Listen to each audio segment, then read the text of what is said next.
নাউনের কাজ মূলত 5টি। আজকে নাউনের কাজ সম্পর্কে A to Z আলোচনা করা হবে। ফাংশন অফ নাউন বা নাউনের কাজ। নাউনের কাজ তো বললামই যে 5টি। 1 নম্বর হচ্ছে বাক্যে সাবজেক্ট হিসেবে বসা। এটা তো একবারে কমন, সবাই জানি। সাবজেক্ট হিসেবে বসে, যেমন দ্য কোম্পানি। এখানে দ্য কোম্পানি হচ্ছে নাউন, বা এখানে বাক্যে এসে সাবজেক্ট হিসেবে বসেছে। The company is doing great. কোম্পানিটি খুব ভালো করছে। যেমন হচ্ছে দ্য কোম্পানি, এটা হচ্ছে নাউন, আবার এটা সাবজেক্ট, সেজন্য হচ্ছে নাউনের কাজ বলা হচ্ছে সাবজেক্ট হিসেবে বসেছে এখানে। একটা উদাহরণ দেখি। তারপর দ্বিতীয় নাম্বারটা হচ্ছে ট্রানজিটিভ ভার্বের ডিরেক্ট অবজেক্ট হিসেবে বসে। ট্রানজিটিভ ভার্ব বলতে কী বোঝায়? ভার্বের পরে অবজেক্ট, ভার্বের পরে অবজেক্ট থাকবে। যেখানে হচ্ছে এই যেমন সেন্টেন্সে the bigger wanted rice, the bigger, এটা সাবজেক্ট। ওয়ান্টেড হচ্ছে কি? ভার্ব, মানে ট্রানজিটিভ ভার্ব। তারপরে হচ্ছে রাইস, এটা হচ্ছে নাউন কিন্তু অবজেক্ট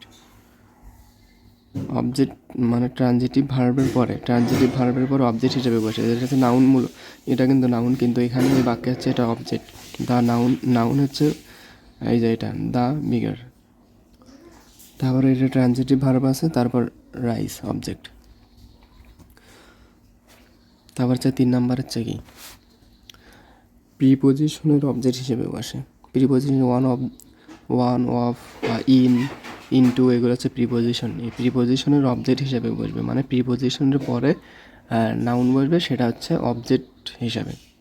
যেমন the cat is found of milk. এখানে দ্য ক্যাট হচ্ছে সাবজেক্ট। তারপর হচ্ছে অফ, এটা হচ্ছে প্রিপোজিশন, তারপর মিল্ক হচ্ছে দুধ। অফের পরে যেহেতু মিল্ক বসেছে, দুধ, এটাও কিন্তু একটা নাউন, কিন্তু এটা হচ্ছে অবজেক্ট হিসেবে বসেছে। তার মানে প্রিপোজিশনের অবজেক্ট হিসেবে বসে নাউন। তারপর হচ্ছে ডি নাম্বার হচ্ছে কি? লিঙ্কিং ভার্বের কমপ্লিমেন্ট হিসাবে। কমপ্লিমেন্ট বলতে কী বোঝায়? পরিপূরক। লিঙ্কিং ভার্ব বলতে হচ্ছে সাবজেক্টের সাথে পরিচয়, গুণ, অবস্থা যুক্ত করা। একটা সাবজেক্ট থাকবে, মানে একটা বিষয়ের সম্পর্কে, ওই বিষয়ের সম্পর্কে ব্যাখ্যা দিবে পরের বাক্যে। যেমন he is Akbar, say Akbar. We elected him chairman, আমরা তাকে চেয়ারম্যান হিসেবে নিযুক্ত করেছি।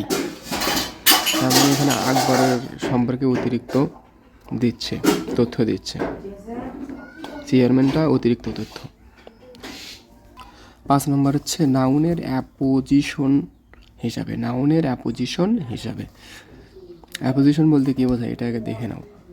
নাউনের পাশে আরেকটি নাউন বা এনপি, নাউন ফ্রেশ বসে